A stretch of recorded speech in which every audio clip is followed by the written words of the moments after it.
한라대학교 사회복지학과 장영인이라고 합니다. 코로나 상황에서의 시설보호 아동의 경험에 대해서 발표하도록 하겠습니다. 시설보호 아동이 경험하는 그 문제뿐만이 아니라 이번 발표는 그런 상황에서의 어떤 국가의 역할에 초점이 맞춰져 있다고 볼 수 있습니다. 일단 코로나 상황이 길어지면서 그 방역뿐만이 아니라 아동에 대한 어떤 부정적인 영향에 대한 관심이 높아지고 있습니다. 사회성의 어떤 발달에 문제가 있는 것은 아닌가라는 건데요. 아동에 대한 기존의 다양한 서비스가 중단되는 상황에서 아동의 피해를 최소화하기 위해서 국가와 사회는 무엇을 해야 하나? 즉, 아동에 대한 사회적 책임과 역할에 대한 근원적인 질문이 제기된다고 볼 수 있습니다. 그동안 아동에 대한 그 관심은 주로 학교나 유치원이 폐쇄됨으로써 나타나는 것에 초점이 많이 맞춰져 있는 반면에 그 가정이 아닌 아동 양육 시설이라고 하는 시설이 폐쇄됐을 때 그 속에 있는 아동들이 어떠한 문제 상황에 처해 있는가에 대해서는 사실은 관심을 갖고 있지 못했다라고 볼 수 있습니다. 이번 주제는 가정이 아닌 가정 외 보호에 있는 시설에 있는 아이들이 어떠한 경험을 하고 있는가에 관한 것이라고 볼 수 있습니다. 기본적으로 이러한 그 코로나와 같은 위기 상황에서 아동의 권리를 위한 국가의 역할이라는 것으로부터 출발하고자 합니다. 일단 국가는 아동의 어떤 시민권으로서의 자유권, 평등권, 사회권 등을 보장하기 위해서 다양한 서비스를 제공해야 될 책임과 의무가 있고, 이러한 책임과 의무는 일상적인 삶이나 코로나와 같은 재난 상황에서도 중단되지 않고 계속돼야 된다는 것이 기본 관점이라고 볼 수 있습니다. 그림에서 보시는 것처럼 국가는 아동의 어떤 지원 서비스를 하게 되는데, 코로나 방역 대책으로 인해서 서비스 공백이 생기고 그로 인해서 어떤 아동이 문제 상황이 처해져 있다라고 한다면, 국가는 그 기존의 서비스의 공백을 메우기 위한 새로운 어떤 지침 내지는 어떤 그 변경된 서비스를 하기 위한 조치를 취해야 된다라는 것이 기본 관점이고요. 그런 관점에서 아동의 권리 상황과 아동에 대한 지원이 어떠했는지를 살펴보고자 하는 것입니다. 유엔을 비롯한 국제사회에서도 아동보호에 대한, 코로나 상황에서의 아동보호에 대한 지침을 많이 발표했고요. 특히 선진국 같은 경우에 있어서는 비록 초기 방역에는 실패했지만 아동 보호에 대해서 국가의 역할을 어떻게 변경시켜야 되는가에 관한 지침들을 많이 제시하고 있습니다. 대표적으로 영국의 예를 보면, 일단 기본 원칙은 아동 최선의 이익을 실현해야 된다는 거고, 위험한 상황에 처한 아이들이 가장 우선돼야 된다든가, 방역 수준에 대응하는 서비스나 조치는 납득할 만해야 된다든가, 이런 기본적인 원칙을 제시하고 있고, 특히 시설보호 아동과 관련해서는 필요한 어떤 취약한 아동일수록 서비스가 중단되면 안 된다는 것. 특히 그룹홈이나 시설보호 아이들 같은 경우는 코호트 조치는 최대한 피해야 된다는 것. 그 다음에 대면 방문의 중요성을 고려해서 외부인 방문을 가능하면 유지하도록 해야 된다는 것. 그 다음에 돌봄 인력을 충원해야 된다는 이런 지침을 내고 있습니다. 우리나라도 복지부에서 낸 아동복지시설 대응 지침이 있습니다. 작년에 한 7판까지 나왔는데, 여러분이 지금 보시는 저 부분은 맨 마지막에 가장 업그레이드 된 그런 지침의 내용이라고 볼 수 있습니다. 보시는 것처럼 주로 방역에 초점을 두어서 외출, 외박, 대면의 수준을 어느 정도 할 것인가에 주로 초점이 맞춰져 있다고 볼 수 있습니다. 이러한 지침이 아동들의 삶에 어떤 영향을 미쳤는지를 분석하는 것이 이번 연구라고 볼 수 있습니다. 일단 저 그림에서 보시는 것처럼 국가가 아동을 지원하는 목표는 아동 최선의 이익을 실현하는 것이고, 그 아동의 최선의 이익은 아동의 권리 영역을 통해서 실현되게 됩니다. 그래서 그런 것들을 하기 위해서 국가는 어떤 권리 보장의 장치로서 법과 정책, 지침 이런 것들을 만들게 되는데, 아동의 처한 상황에 따라서 가정보호에 있는 아이들에 대해서는 부모 양육을 지원하는 방식으로 아동 권리 실현을 위한 조치를 취하게 될 것이고, 공적 보호에 처한 아이들, 예를 들면 오늘 발표하게 될 확진아동이라든가 양육시설에 있는 아동들에 대해서는 국가가 책임 주체가 돼서 아동 보호에 대한 어떤 방침을 만들고 직접 보호를 하게 되는 이런 상황이라고 볼 수 있습니다. 이번 연구는 심층 면접을 통해서 이루어졌는데, 총 3개 광역시 5개 시군구에 6개 시설을 직접 대면으로 면담을 했습니다. 그래서 담당 실무자들 6명, 그 다음에 초중고 아동들 5명에 대한 심층 면접을 했고요. 조사 내용은 이런 서비스 중단이 아동의 생활에 미친 영향은 어떤 거냐, 그 다음에 이런 서비스 중단 상황에 대해서 그것을 대체할 만한 서비스나 지원은 어떤 것이었으며 그 과정에서 아동의 의견 존중은 얼마나 이루어졌는가라는 것이었고 특히 아동의 주요 생활 영역을 중심으로 조사를 하면서 생활 영역에서 파악된 문제들을 아동의 권리 영역으로 분석을 해서 권리 영역 중 어떤 부분이 가장 많은 어떤 침해가 일어났는지 이런 것들을 보는 것이 주요한 그 초점이었다고 볼 수 있습니다. 분석 결과를 보시면 코로나 상황이 시설 아동의 어떤 생활 영역에 미친 영향을 보시면 일단 돌보미 교육에 있어서 작년에 그 심할 때는 영유아들은 어린이집이나 유치원에 보내지 않았고 그렇기 때문에 보육이나 유아교육이 제공되었다라기보다는 단순 돌봄에 있었고 그것 때문에 실무자들은 많은 부담을 안았던 것으로 그렇게 나타나고 있고 다양한 연령대의 아동들이 한 공간에 있으면서 어떤 학습하기에 불리한 환경에 있었다라는 게 이제 가장 어려운 점이라고 볼 수 있는데요. 그보다 더 심각한 문제는 어떤 외부 지원 및 서비스가 전면 중단되었다는 것으로 볼 수 있습니다. 즉 시설은 대개 자원봉사라든가 외부 자원과의 연계를 통해서 다양한 서비스를 제공하게 되는데 외부인 출입 금지라는 지침으로 인해서 서비스가 전면 중단되고 지역사회에서 고립되었다는 것이 가장 큰 문제라고 볼 수 있습니다.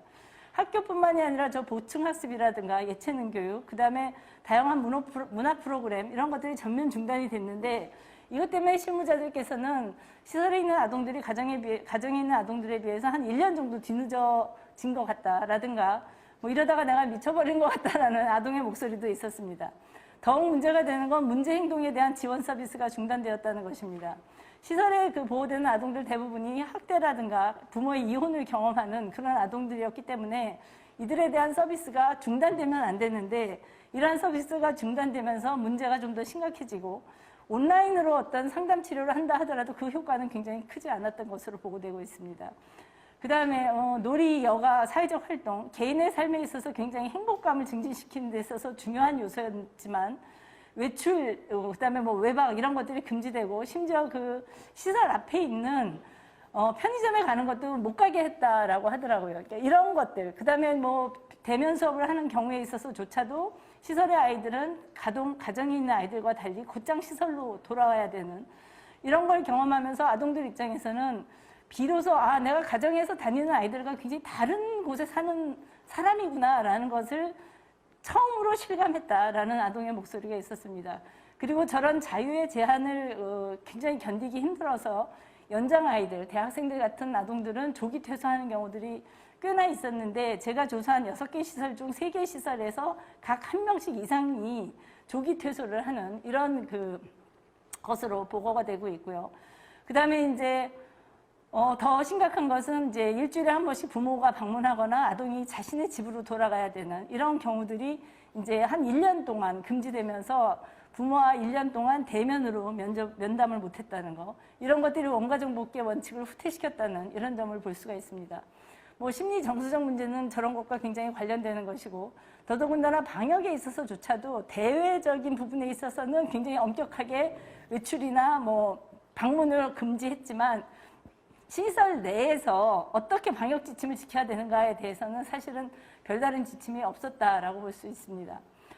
이러한 상황에서 그러면 국가는 그 아동에 대한 지원과 대안적 서비스를 어떻게 제공했는가라고 봤을 때 지침에서 보시듯이 사실은 없습니다. 없고 종사자들 입장에서 볼 때는 1:1 서비스나 소규모 서비스는 사실 가능할 것 같았지만 그것을 할 수 없었던 이유가 어떤 한 지역에서 아동시설에서 확진자가 나거나 장애인시설, 노인시설에서 나면 그 지역에 있는 시설 모두의 종사자와 아동들이 검사를 했다고 그래요. 그래서 어떤 지역은 2번씩 아이들이 그 검사를 했기 때문에 어떤 새로운 걸 하기가 굉장히 힘들었다는 거고 아동시설도 종류가 생활시설과 이용시설이 굉장히 다양한데 저런 양육시설에 맞는 어떤 그런 지침은 사실은 없었다라고 볼 수 있습니다.